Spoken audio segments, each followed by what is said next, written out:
Bismillahirrahmanirrahim. Alhamdulillahi Rabbil Alamin. Wassalatu wassalamu ala Rasulil Amin. Nabiyyina Muhammad wa ala alihi wa sahbihi ajma'in wa ba'd. Kitab Al-Fiqh Al-Manhaji dalam bab As-Salah. Kita telah pun masuk dalam perbincangan tentang waktu sembahyang. Waktu sembahyang yang wajib. Kita tahu dah iaitulah bermula dengan waktu sembahyang subuh. Apabila terbitnya fajar as-sadiq. Sehinggalah naik matahari, baru habis waktu dia. Kemudian diikuti dengan waktu sembahyang zuhur. Sembahyang zuhur dimasuk waktu dia setelah gelincir matahari. Yang ini matahari di tengah-tengah langit. Bila dia jatuh ke arah sebelah barat sikit, maka masuklah waktu dia. Berakhirnya waktu zuhur ni bila bayar sama panjang dengan perkara tu, dengan benda. Orang itu berdiri, bayar sama panjang dengan dia.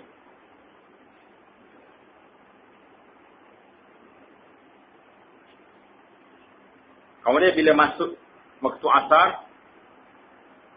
waktu asar ni ada dua waktu. Waktu ikhtiar, waktu pilihannya, kita boleh lewatkan dia sehingga matahari ini menjadi kekuning-kuningan. Dari riwayat lain kata sehingga jadi bayar itu 2 kali ganda. Kemudian masuk yang kedua waktu darurah.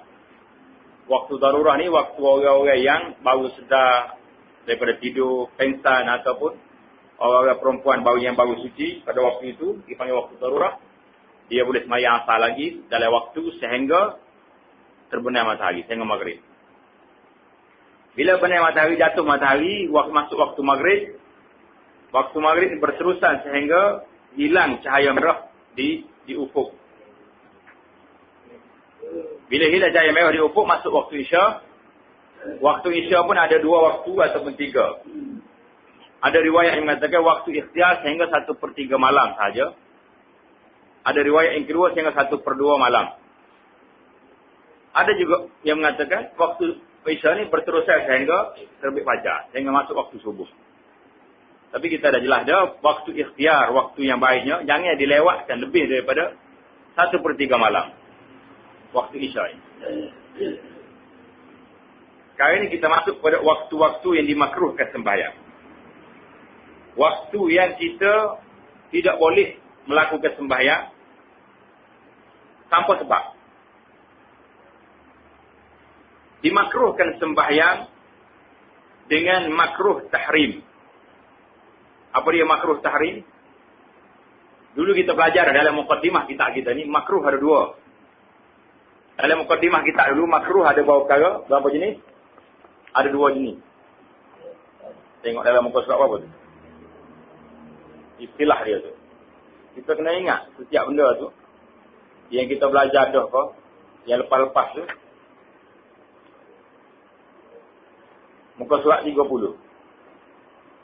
Dalam kitab Al-Fiqh Manhaji Terjemahan ni, muka surat 30, makruh ada 2. Yang pertama dipanggil makruh tahrim.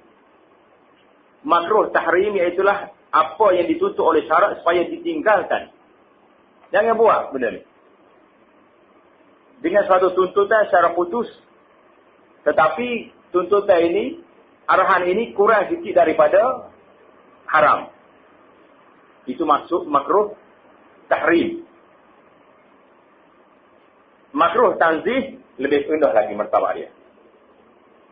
Jadi dalam bab kita ni, dalam bab waktu-waktu yang dilarang semaya ni, dalam mazhab Syafi'i dia kata makruh tahrim. Maknanya makruh yang hampir ke tahap haram. Benda ni benda larangnya ni dekat-dekat dengan haram. Kalau tidak haram lagi pun hampir dengan dia. Mana tak baik nak lagi kita buat ni. Pada waktu-waktu berikut. Yang pertama ketika matahari berada di tengah-tengah langit. Waktu matahari di tengah-tengah langit, fi kabidis sama ini, kita dilarang daripada melakukan sembahyang sunat. Jangan sembahyang waktu itu. Kecuali pada hari Jumaat. Pada hari Jumaat tak ada larang. Masa mana kita masuk, kita boleh sembahyang.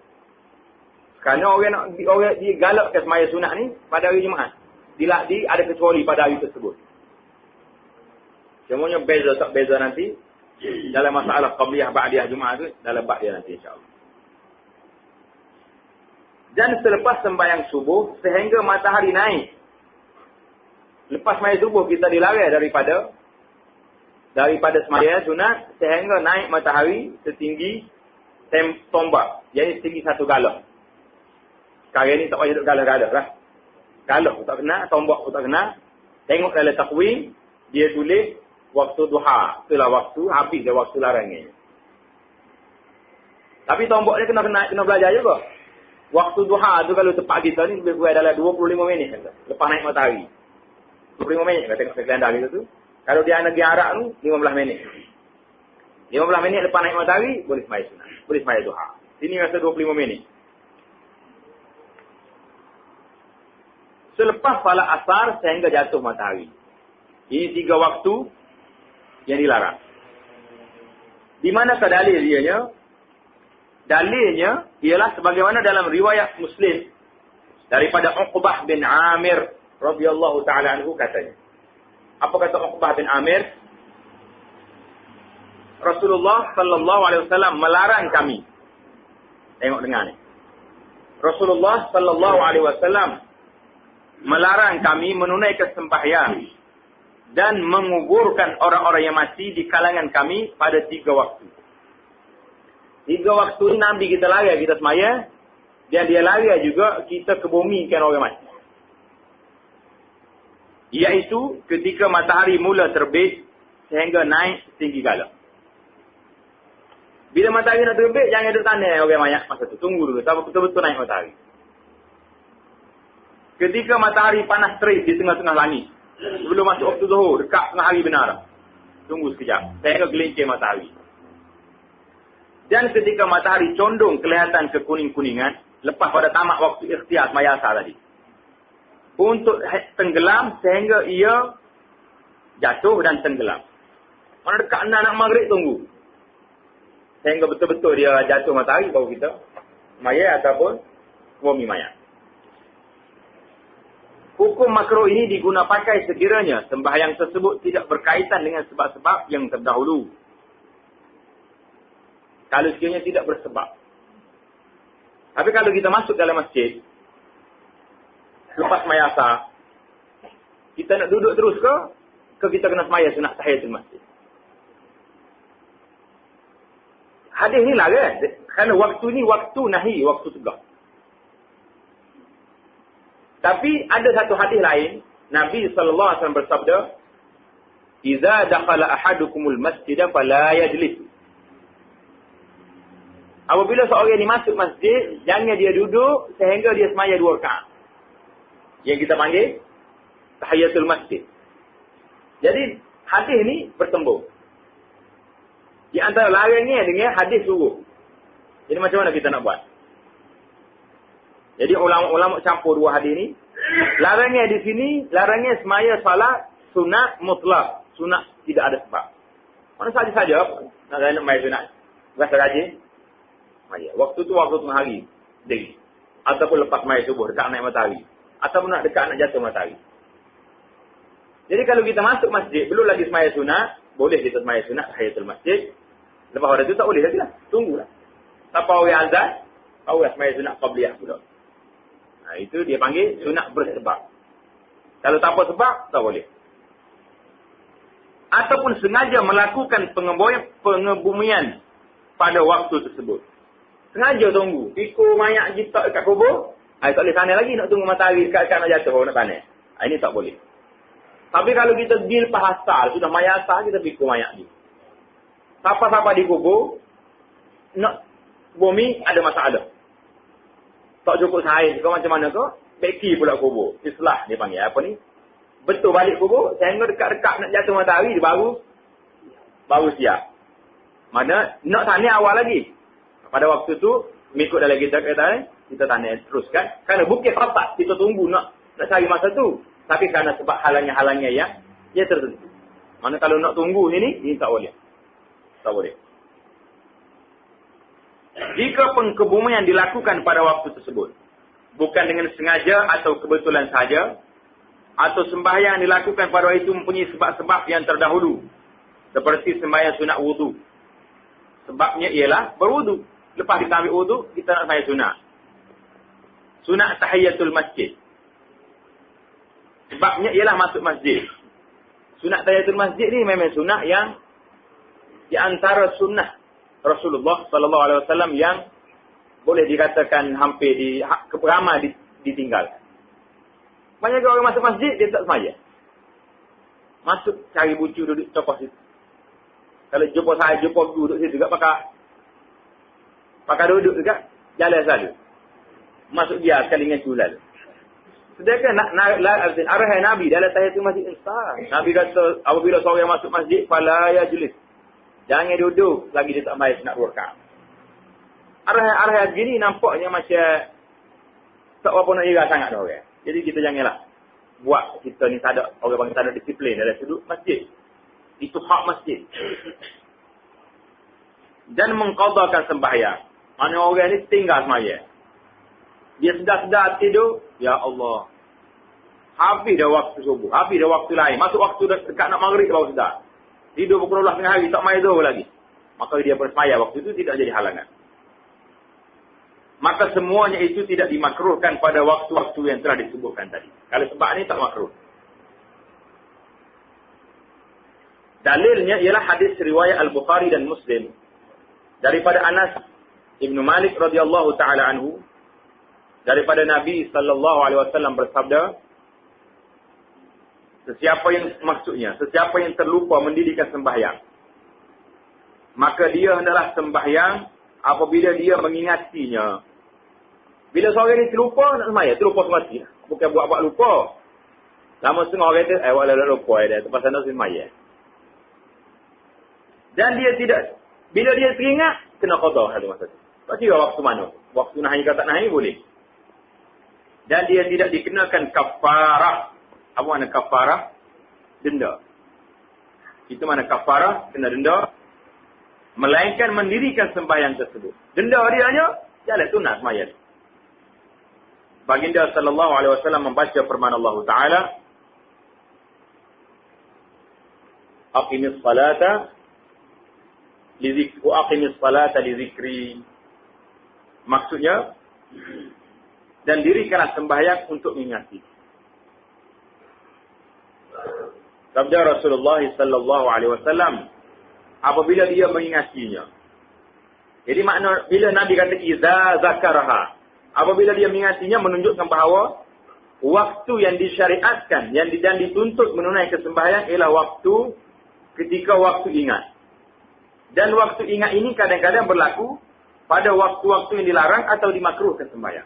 Mana kita teringat waktu nak larangnya, boleh kita sembahyang juga.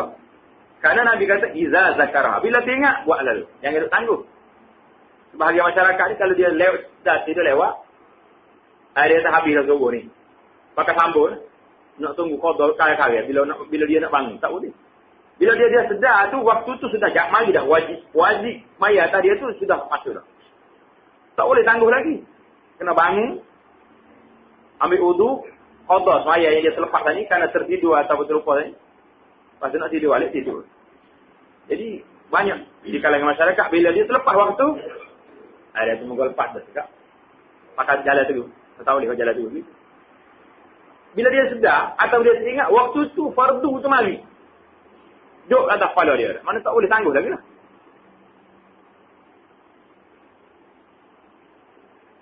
Maksud apabila dia mengingatinya menunjukkan bahawa waktu yang disyariatkan dan dituntut menunaikan sembahyang ialah ketika waktu ingat. Dan waktu ingat ini kadang-kadang berlaku pada waktu-waktu yang dilarang atau dimakruh sembahyang. Oleh itu, ia dikecualikan daripada larangan mendirikan sembahyang pada waktu tersebut.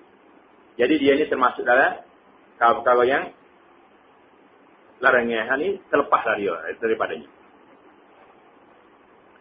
Al-Imam Al-Bukhari rahimahullah ta'ala dan Muslim meriwayatkan daripada Ummu Salamah radhiyallahu ta'ala anha, seorang isteri Nabi, Ummu Salamah, nama dia Hindun. Bahawa Nabi sallallahu alaihi wasallam telah bersembahyang 2 rakaat selepas asar. Nabi kita sembahyang 2 rakaat lepas asar. Lalu dia bertanya mengenainya. Ummu Salamah tanya, ya Rasulullah, maya pun, lepas maya asal kan tak ada maya sunat. Jadi, ketahuilah, sesungguhnya satu rombongan daripada kaum Abdul Qais. Bukan Qais, tambah A. Qais. Abdul Al-Qais. Q-A-I-S. Qais. Takut ada orang salah sebut nama anaknya Qais. Dia kata ada nama Qais tidak. Qais. Yang sebut nama Abdul Qais. Al-Qais ini tidak masuk dalam Al-Asma'ul Husna. Nama Abdul Qais ini rombongnya. Rombongnya satu kabilah. Abdul Qais. Tak kira lah orang-orang Arab zaman dulu. Dia macam-macam nama kabilah dia tu. Jadi rombongnya Abdul Qais ni telah datang menemuiku. Rombongnya ni mari jumpa Rasulullah sallallahu alaihi wasallam. Menyebabkan aku menjadi sibuk melayani mereka. Nabi sallallahu alaihi wasallam duk layan Abdul Qais ni, rombongnya Abdul Qais ni. Sehingga tidak sempat menunaikan 2 rakaat selepas zuhur. Lepas maya zuhur tadinya likur di rombongnya Abdul Qais ni. Sapa Nabi, duk ajar dia masuk Islam, ajar apa-apa yang dia nak mengaji. Sehingga masuk waktu asar, menyebabkan Rasulullah sallallahu alaihi wasallam tak sempat nak semaya 2 rakaat zuhur. Dan 2 rakaat selepas asar ini adalah sebagai ganti daripadanya nak qada 2 rakaat zuhur tadi.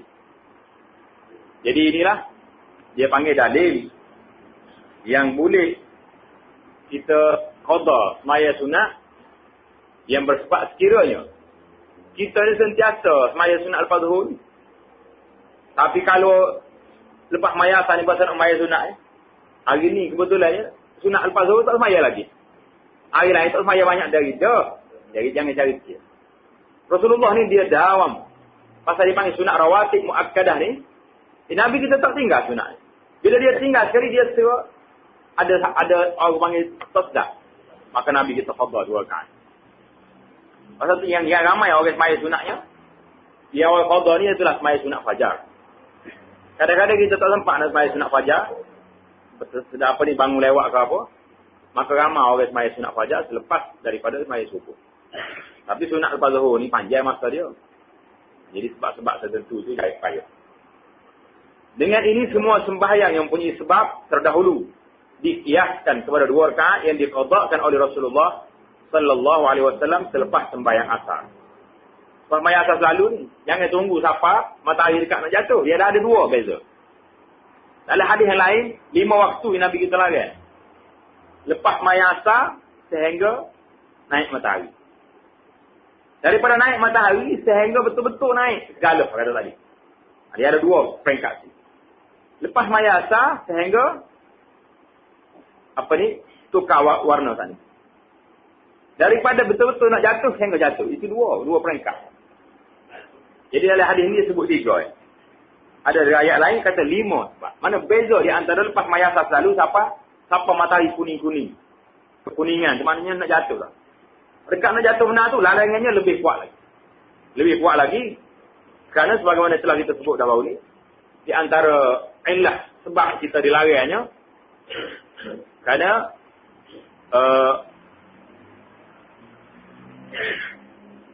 waktu tengah hari, waktu betul-betul matahari duduk di langit ni, tengah-tengah langit ni, dalam riwayat yang lain, dalam hadis lain Nabi kata waktu tu neraka tengah tusajjaru fi jahannam.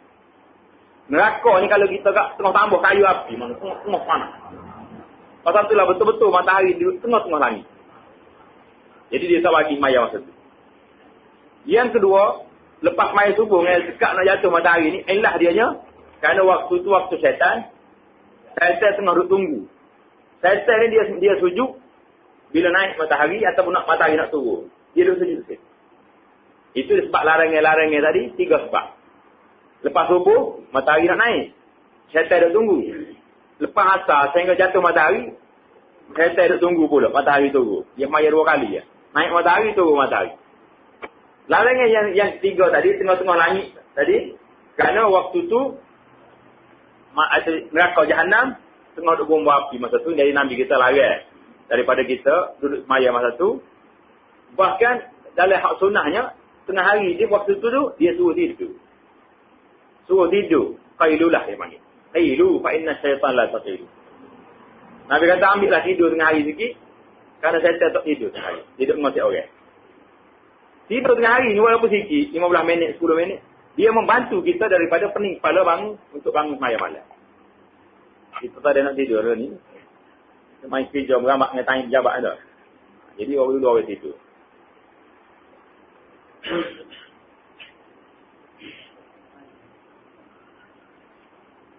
Menunaikan sembahyang di kawasan tanah haram Makkah. Jadi orang ni kecuali di Mekah. Menunaikan sembahyang di kawasan tanah haram Makkah adalah dikecualikan daripada larangan-larangan tersebut secara mutlak. Iaitu boleh ditunaikan sembahyang pada bila-bila masa yang dikendaki tanpa ada waktu-waktu yang dimakruhkan. Mana dalilnya? Sabda Rasulullah sallallahu alaihi wasallam, Nabi bagi tahu kepada ya Bani Abd Manaf, jangan kamu menghalang seorang bertawaf di Baitullah ini dan bersembahyang pada mana-mana waktu yang ia kendaki, sama ada malam ataupun siang. Jadi Nabi kita larang Bani Abd Manaf kerana dia orang ni jaga Kaabah. Hei Bani Abd Manaf, mu jangan tegah orang nak masuk semaya dekat Kaabah ni bila-bila masa. Pasal itulah Kaabah di Mekah sekarang ni tak tutup 24 jam. Tak pernah tutup. Masjid Haram Mekah tak aja tutup. Kerana Nabi kita larang tutup. Masjid Madinah tutup. Lepas semaya Isya, dalam pukul 10 setelah malam tutup. Buka pula azan pertama nanti. Kemudian di sini memang timbul kekeliruan. Bila sebut tanah haram, maksud di sini tanah haram Mekah saja. Kalau kita sampai di Madinah, larangnya di Madinah seperti di negeri lain.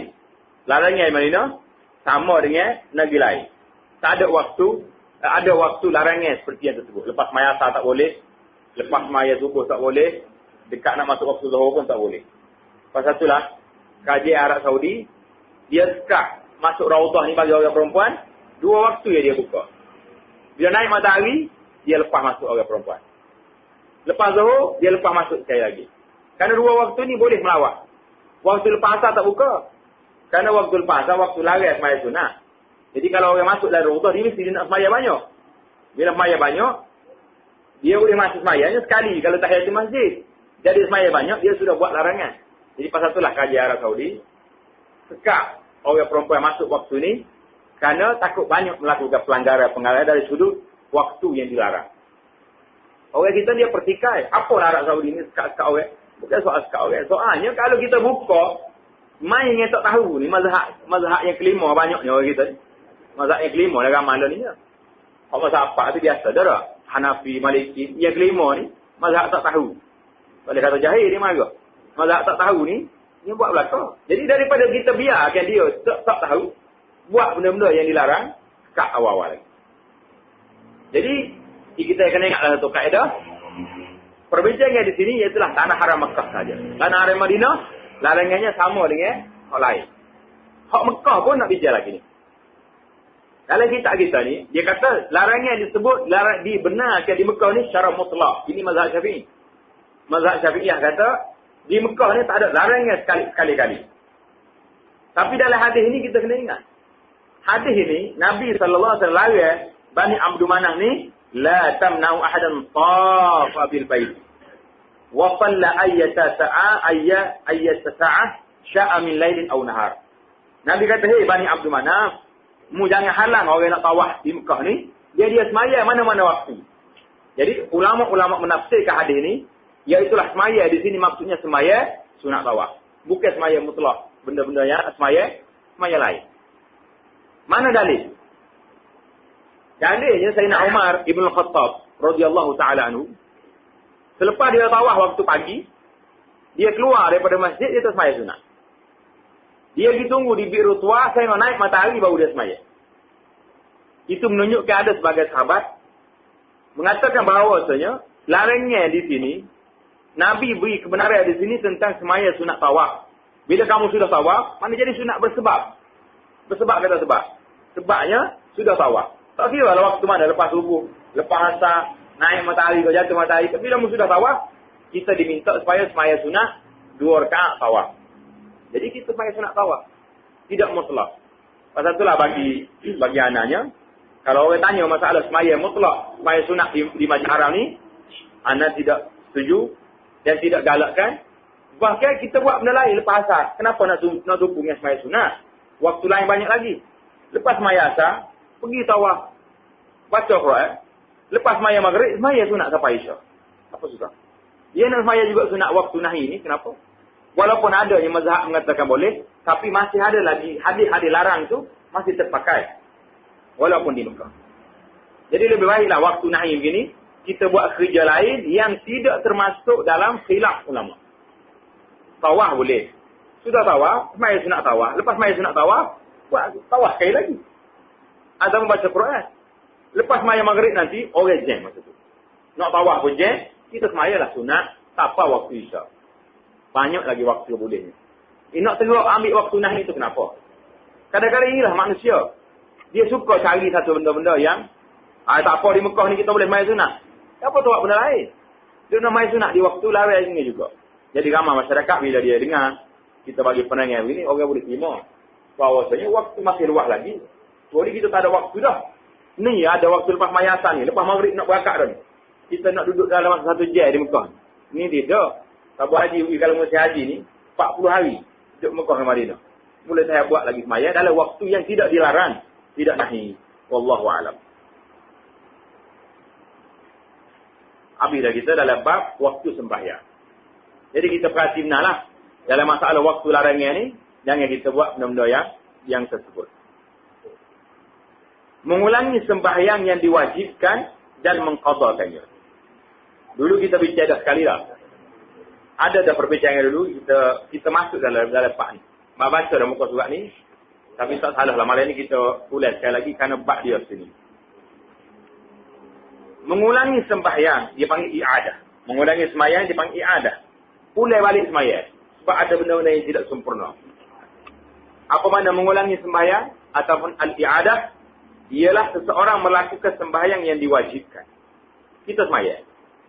Kemudian dia mendapati kekurangan atau kecacatan dalam melakukan sebab ada adab dan semua perkara yang menyempurnakan sembahyang. Dalam sembahyang yang telah dilakukannya. Jadi ada benda cacat dalam sembahyang kita. Dengan itu dia mendirikan semula sembahyang tersebut dengan menyempurnakan kekurangan atau kecacatan yang dilakukan dalam sembahyang sebelum ini. Itu nama dia i'adah, pulai balik sembahyang. Hukumnya adalah sunat. Macam mana contohnya? Seorang Muslim telah sembahyang zuhur secara individu. Kita masuk sembahyang sore dalam masjid. Ada orang. Kemudian dia dapati satu kumpulan menunaikannya secara berjamaah. Sudah dia sembahyang sini, Assalamualaikum, Assalamualaikum. Nak turun tangga daripada masjid, masuk 10 orang mari. Pau sapa rombongan bas ke apa sebuah kereta putih. Nak sembahyang berjamaah.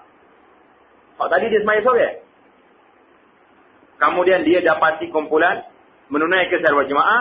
Ketika itu dia disunatkan mengulangi semula sembahyang tersebut bersama-sama mereka.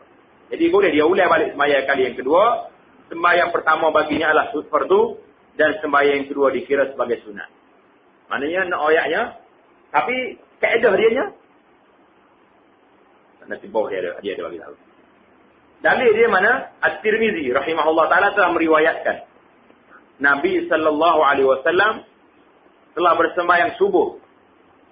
Kemudian baginda melihat dua orang sahabat tidak sembahyang bersama-samanya. Nabi sembahyang subuh sama-sama. Sudah sembahyang dia tengok ada dua orang duduk cokoh di tepi dinding masjid. Lalu baginda bertanya. Nabi tanya selalu. Apakah yang menghalang kamu berdua daripada sembahyang bersama kami? Hei, dua orang laki-laki tu, kenapa kamu tak sembahyang sekali kita? Ada masalah apa? Ada masalah kamu ni? Mungkin tak ada kain. Kalau tak ada kain, kita kenapa cari kain yang bersih? Tolong bagi dia. Ataupun ada halangan tertentu. Jawab mereka, wahai Rasulullah, semuanya kami telah sembahyang di rumah kami. Sallaina fi rihalina. Mana dia sembahyang tu dengan kumpulan dia tadi. Dia sembahyang di tempat kumpulan dia. Boleh jadi dia mari kumpulan tadi sembahyang di atas dekat kemah dia ke macam mana. Yang penting dia sembahyang rumah dia lah. Dalam bagaimana terjemah di sini. Sabda Nabi sallallahu alaihi wasallam, jangan kamu berdua melakukan demikian. Nabi kata jangan buat lagu ni. Macam mana orang kata sembahyang orang makmum tu cokoh setuju dia? Fala taf'ala. Nabi jangan buat lagi.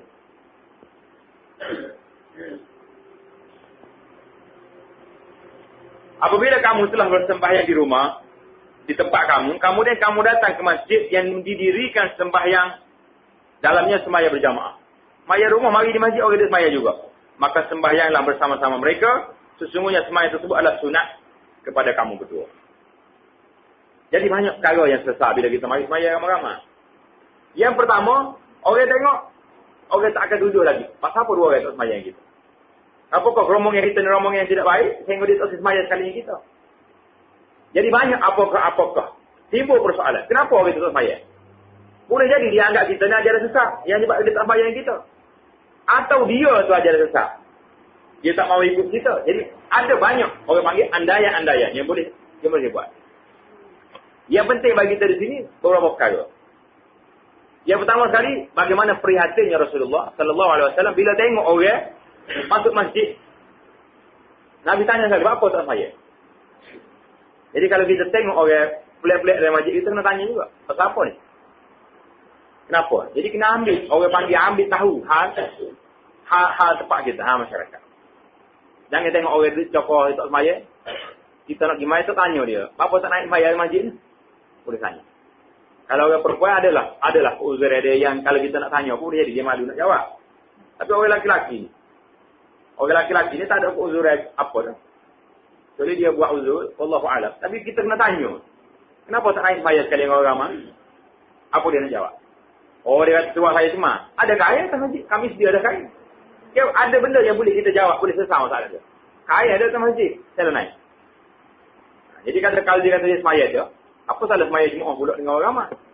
Jadi banyak persoalan-persoalan. Nak ayatnya Rasulullah sallallahu alaihi wasallam dia ni ambil berat kepada masyarakat, ambil berat kepada jemaah dia. Jika sembahyang yang pertama tidak mempunyai kekurangan. Tengok. Cara nak ulas saat ni, cara nak iadah saat ni, mesti sembahyang pertama tu kurang daripada sembahyang yang kedua. Jika sembahyang pertama tidak mempunyai kekurangan. Sembahyang pertama molek dah. Sembahyang berjamaah siap pelakor. Atau kecacatan. Dan sembahyang kedua tidak akan menjadikannya lebih sempurna daripada yang pertama, maka tidak disunatkan mengulangi sembahyang tersebut. Mana kalau kita sembahyang sempurna dengan jamaahnya, dengan apa, tiba-tiba kita nak sembahyang pula orang lain, maka tidak boleh lagi kita iadah sembahyang tersebut. Kerana ini dia panggil bukan nak menyempurnakan sembahyang. Ini was-was nama dia. Was-was. Ramai di kalangan masyarakat ada sebagainya was-was. Dia balik rumah dia sembahyang lain tu. Pasal apa? Dia kata walaupun itu email tadi tak kuat. Dari segi maknya tak cukup ne ke macam mana? Email baca pendek dia tu walaupun. Naknya walaupun tarik panjang. Ada. Sudah memang ini satu sudah berlaku. Balik dia ada semaya balik. Itu dia panggil was-was. Masalah was-was ni jangan ikut. Dia akan buka. Bila ikut was-was, sistem was-was ni, dia akan buka pada syaitan seluar-luarnya pintu. Ini bahaya. Jadi syarat yang ada, mesti semaya yang kedua tu lebih sempurna. Kita semaya seorang. Semaya yang kedua tu berjamaah, lebih sempurna, maka kita boleh semaya. Tapi kalau tak ada sebab, semaya yang pertama sempurna, nak iadah dengan semaya yang tidak sempurna yang kedua, lah. Ini akan bawa pada pintu was-was yang merusakkan seorang itu, kerana was-was ni bahaya. Mula-mula kita was-was dulu. Lepas tu akhir sekali, jadi ikut banyaklah masalah was-was ni, yang kita tak minta selamat dengan Allah SWT daripada jadi was-was. Bila was-was ni, mula-mula dia was-was orang dia. Lepas tu dia akan tomoh orang lain pula. Tu email tak kena. Tu email tak. Jadi banyak benda-benda yang dia itu tak betul, ambil orang lain tu tak betul. Tak jadi apa dia. Bahaya itu. Itu yang kita kata bahayanya ini ada. Qada. Apa makna qada sembahyang? Qada, dia tulis sini qadab. Dia ni bahasa Rumi ni. Tak betul ni, qadab yang tak ada. Kena buat K itu berkoma. Qada. Dia main qada. Qada ialah mendirikan sembahyang selepas waktu. Qada ni maksudnya, makna qada ni ganti. Itu maksud qada. Mendirikan sembahyang selepas waktunya atau selepas waktu berbaki. Tidak sempat ditunaikan satu rakaat ataupun lebih. Sedar-sedar tidur, dah naik matahari dah. Habis. kita kena qada. Ataupun kita sempat masuk Allahu Akbar, tapi tak habis satu rakaat, naik matahari. Ataupun masuk waktu maghrib, maka habislah waktu. Kita baca lah, kan? Baru ni hadis. Man adraka rakaat, siapa dia tiada semaya satu rakaat, orang ini dianggap tunai. Walaupun 3 rakaat lagi, di 2 waktu. Mana satu rakaat ni boleh tarik kawan dia 3 tu masuk dalam waktu. Itu dia panggil syafaat. Ada pertolongannya bila dia satu rakaat. Ini satu rakaat apa tak sempurna, apa jadi? Tidak sempat. Apa ni?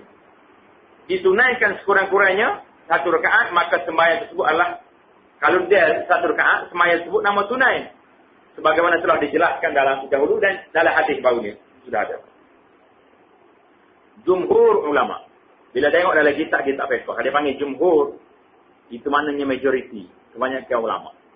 Anda situ jumhur, dia panggil glasori ke apa kalau budak ngaji tu. Buku baru ni buat glasori ni, dia buatlah jumhur, maknanya kebanyakan ulama. Pelbagai mazhab berpendapat bahawa orang yang meninggalkan sembahyang diwajibkan mengqadakannya, sama ada dia terlupa atau sengaja meninggalkannya. Walau bagaimanapun, kedua-duanya, iaitu lupa dan sengaja, mempunyai sedikit perbezaan. Kalau orang terlupa, lain. Orang tertidur, lain. Orang sengaja, lain.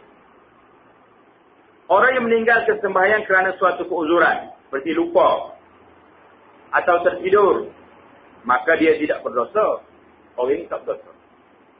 Dan tidak wajib mengqadakannya dengan segera. Dalam kitab ni kata, tak wajib segera qada.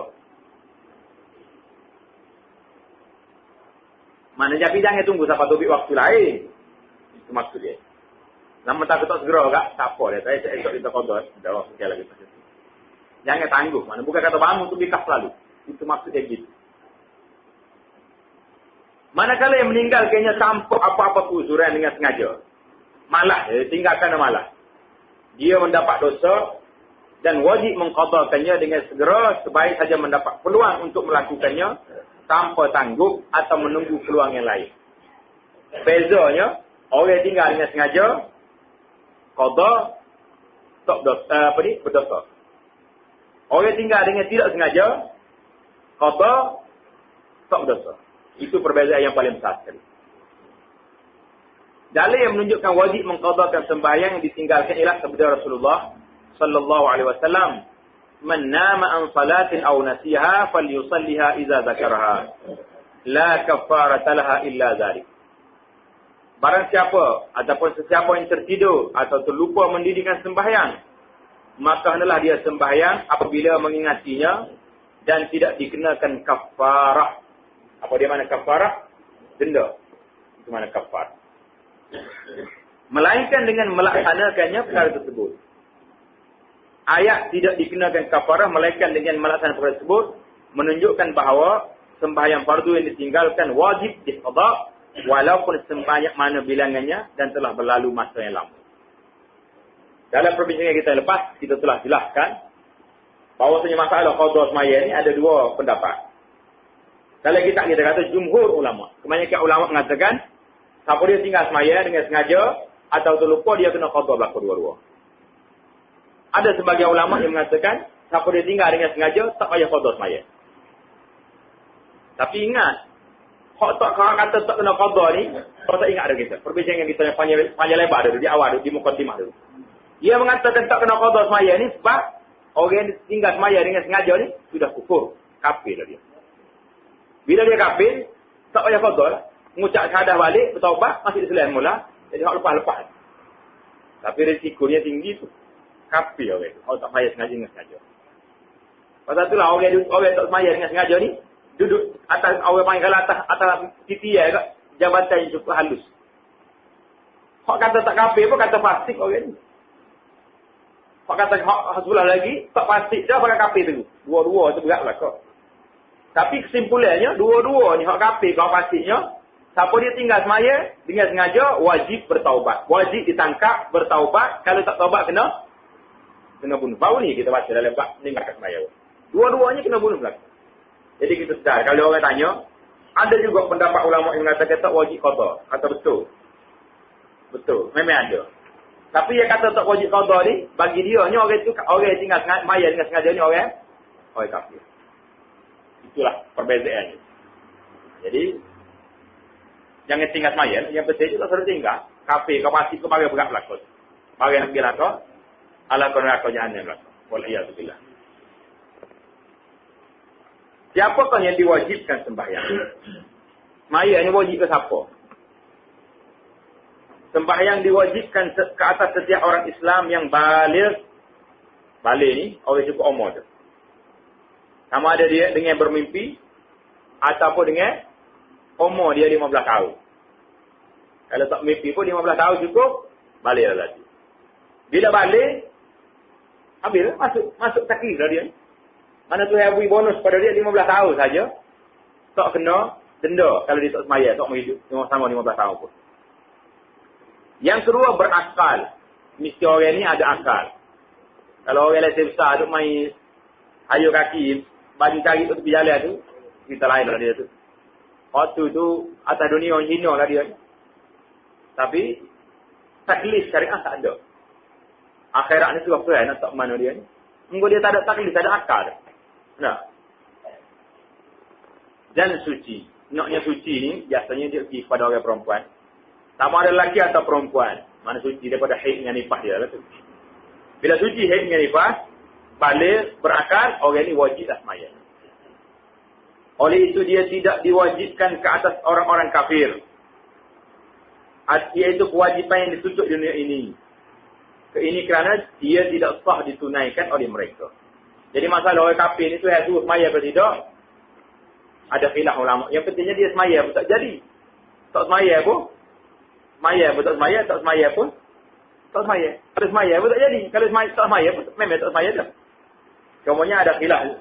Apakah orang kafir ni dituntut juga semaya. Bila akhir kiamat esok dia akan ditanya.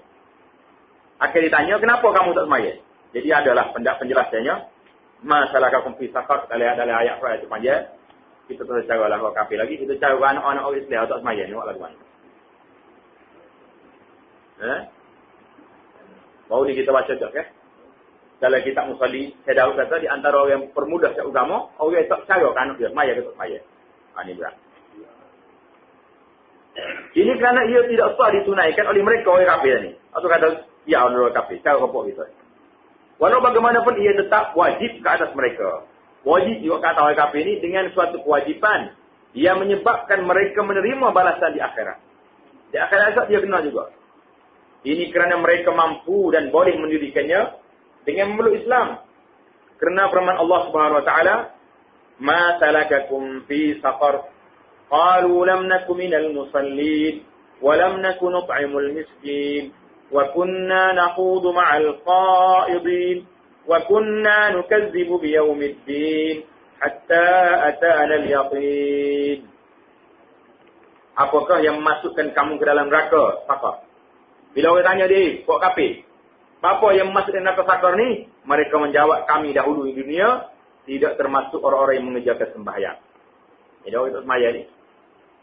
Ini jawapan dia. Dan kami pula tidak memberi makan kepada orang-orang miskin. Dan adalah kami membicarakan perkara-perkara yang batil bersama-sama dengan orang-orang yang membicarakannya.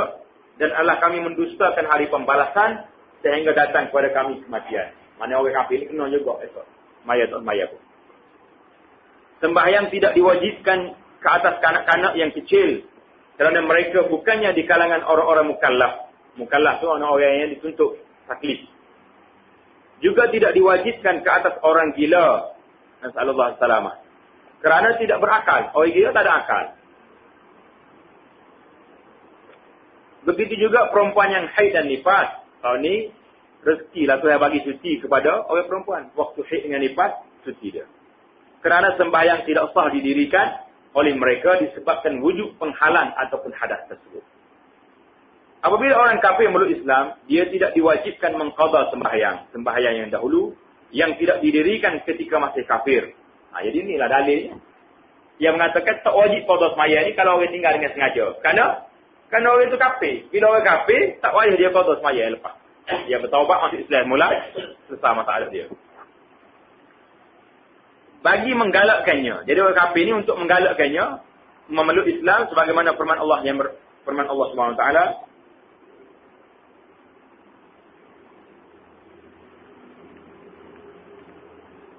"Qul lil ladzina kafaru in yantahu yughfar lahum ma qad salaf." Maksudnya katakanlah pada orang kafir, jika mereka berhenti dari kekufurannya jadi Islam, nescaya Allah akan mengampuni dosa-dosa mereka lalu. Jadi orang kafir ni, kalau kita wayak dia, awak masuk Islam boleh. Tapi awak kena qada semaya hal lepas dia. Kalau kena umur 50 tahun, berapa tahun dia kena qada semaya? 35 tahun. Macam mana saya mau qada semaya 35 tahun? Tak ada kerja buat lah dia. Wayak dia suruh potong tu pun dia lari dah semuanya dah. Dia nak suruh semaya qada 35 tahun ni. Lari. Jadi untuk menggalakkan mereka ni, maka gugurlah hal lepas. Dia bermula semayanya dengan asyhadu an la ilaha illallah wa asyhadu anna Muhammadar Rasulullah. Manakala orang murtad yang meluk Islam semula, dia diwajibkan mengqada sembahyang yang ditinggalkan selama tempoh murtadnya sebagai balasan ke atasnya dan ancaman supaya tidak dilakukan perbuatan murtad. Wa'iyazbillah. Sembahyang juga tidak wajib diqada oleh perempuan-perempuan yang meninggalkannya disebabkan haid dan nifas. Kerana kewajipan mengqadakannya membawa kesusahan dan bebanan kepada mereka. Ni orang panggil agama Islam, agama yang mudah. Ringan. Ringan tak ringan? Kalau kena orang perempuan 15 hari sebulan, patut itu cuci dia.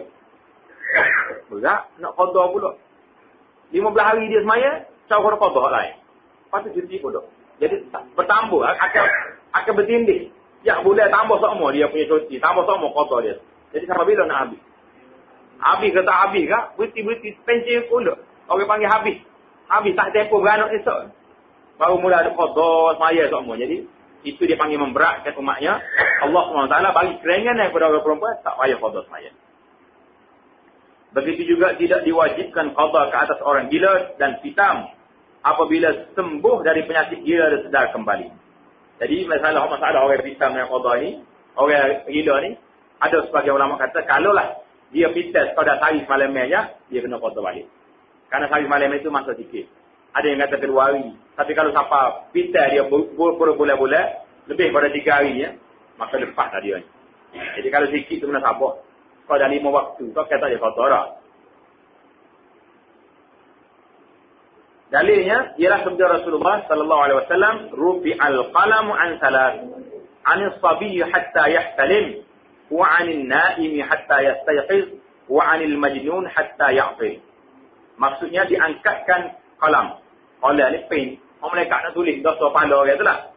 Dia ni tidak ditaklif dari 3 golongan. Kanak-kanak sehingga dia balik. Kanak-kanak ni sehingga dia balik. Orang yang tidur sehingga dia bangun. Jangan tidur pisuh ni. Pisuh mampu segala celok-celok. Pasal nak bangun pukul 8 pagi esok. Lah, ni orang panggil sengaja. Kena tak juga benda-benda yang memperingatkan dia waktu sembahyang. Dan orang gila sehingga dia berakal. Hadis di atas menyebut tentang orang gila. Oleh itu dia dikiaskan kepada semua orang yang hilang akal. Tidak wajib mengqada sembahyang disebabkan keuzuran yang berlaku padanya. Hilang akal dengan apa ni? Bukan dengan perbuatan ni. Kalau orang hilang akal dengan mabuk lah, dia kena qada. Pasal siapa dia suruh dia mabuk? Pergi minum arak buat apa? Pergi minum ganja dadah buat apa? Komat masuk pital pun kena itu. Komat lagi lah. Walau bagaimanapun. Cuma orang koma ni ada baru ni timbul persoalan. Dia kata orang koma ni ada 2 jenis. Satu koma dia sedar. Dia sedar. Satu lagi koma memang tak sedar. Dalil dia sedar orang koma ni, misi. Orang panggil kau misi lah. Jururawat ni duk kecek lah, duk buang. Payah pas apa sih lama ni sakit. Kalau main nyala kain dia tak mati orang tua. Bila dia sedar sungguh itu, selek mata, dia bagi tahu kepada doktor, mesti uak ni supuh dia hari-hari. Dia dengar. Yang ini supuh ke? Pasal itulah ada timbul soalan baru ni, orang tanya, apakah orang koma lagi ni kena qada balik semaya dia? Sebab dia sedar. Cuma dia tak, dia ada ingatan, dia ada, tapi dia tidak sedar sebenarnya. Mata tak jelek, senyap gitu ya. Jadi hal ni kata sebuah majlis fatwa lah bijak. Pasal dia ni, Asalnya memang tak ada. Makan ada berapa ada. Tapi macam mana dia, telinga dia hidup. Dia boleh dengar. Dia bagi tahu kepada orang. Lepas pada dia betul-betul sedar pulih balik, dia bagi tahu. Dia kata, mesti wak ni lah. Hari-hari sumpah dia. Bagi tahu betul. Jadi ada orang tanya masalah ni. Ada hak koma soal lagi tu memang koma semua sekali. Tak tahu berarti. Pada tu dah kalau dia terdekat oleh koma ni, jangan kecek tak baik. Kalau nak kecek dengan dia pun, ya.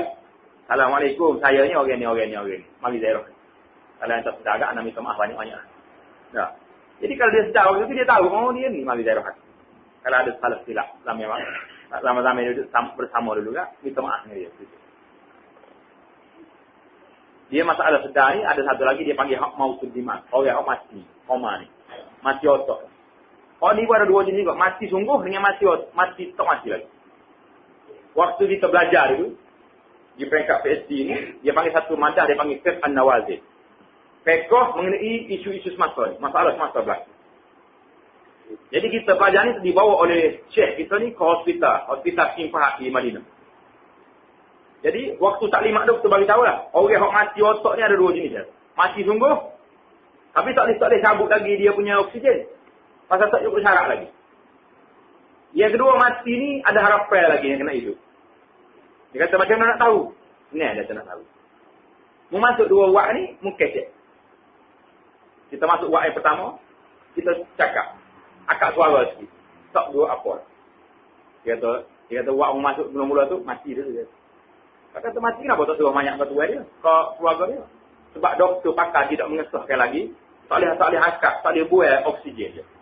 Kalau buat oksigen, memang mati. Okay? Kita masuk wak yang kedua, derah kita cakap, gerak. Mana macam dia marah lah. Apa mari bising kat sini. Dia kata orang hidup lagi. Jadi kita timbul persoalan di sini. Macam mana nak buat? Kalaulah salahnya anak dia mari. Bila doktor bagi tahu, ayah awak sudah senang. Dia tak payah mati segalanya senang. Dalam perjalanan ni, anak dia ni serabut ke ayah senang ni, aksiden kata. Mati. Siapa dia nak terima saka dulu? Ini di antara soalan yang kita timbul ke doktor. Doktor rakyat, tahun ni kena bincang dengan pokok-pokok. Siapa dia mati dulu di antara ayah dia di hospital ni ke? Ke anak dia yang mati aksiden menjalanan. Siapa mati dulu? Siapa terima saka siapa?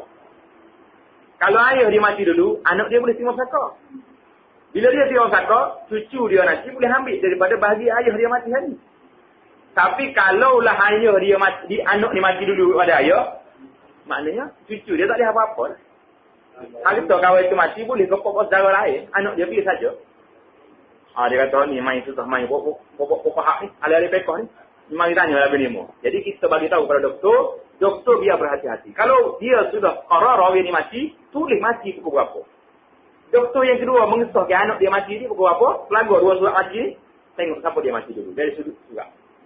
Jangan main-main. Tapi, mu jangan pelewat kan. Kalau orang ni mati dah kemarin, jangan tulis mati hari ni. Boleh jadi timbul kes saka lah macam ni. Siapa dia menerima saka? Ini hak orang ni. Hak orang dari sudut saka. Jadi banyaklah cerita-cerita yang terlibat ni, kita masuk dalam part kita ni. Bagi kanak-kanak, mana saya? Walau bagaimanapun orang yang tidur diwajibkan mengqadakan sembahyang, kerana terdapat hadis yang menyebut mengenainya, yaitu hadis yang bermaksud siapa yang tertidur atau terlupa mendirikan sembahyang, maka hendaklah dia sembahyang apabila mengingatinya. Bagi kanak-kanak, mereka wajib disuruh sembahyang apabila sampai umur 7 tahun. 7 tahun kena suruh sembahyang. Gaya dia. Dan dipukul apabila meninggalkan ketika umur 10 tahun. 10 tahun, tak pula selingor. Semua ini bertujuan membiasakan mereka dengan sembahyang. Rasulullah SAW bersabda, Muru as-sabiyya bis-salah iza balagha 7 sinin wa iza balagha 10 fadribuhu 'alaiha. Maksudnya, suruhlah kanak-kanak supaya sembahyang apabila sampai umur 7 tahun. Dan apabila berumur 10 tahun, maka pukullah mereka jika mereka meninggalkan sembahyang. Kita ni tak pukul lagi 10, nak tunggu 15 baru nak pukul. Bila 15 kak, tak ada dia nya. Dia kata ayah sama kasih ayah, kasih abah lama boleh pakai dah. Dia kata macam mana kita. Dia main akak kasih tu pakai mana anak besar, tak ada pukul dah lah. Dalam apa hadis At-Tirmizi ialah ajarkan kanak-kanak. Nabi kata ajar anakmu bila umur 7 tahun. Berkata hadis ini ialah hadis hasan sahih. Jadi ambillah kita dalam 4 waktu sembahyang. Orang-orang yang diwajibkan sembahyang. Jadi kita insyaAllah ta'ala akan sambung dalam bab azan dan iqamah. Jadi dalam pembicaraan kita lepas hari ini, kena belajar azan. InsyaAllah ta'ala.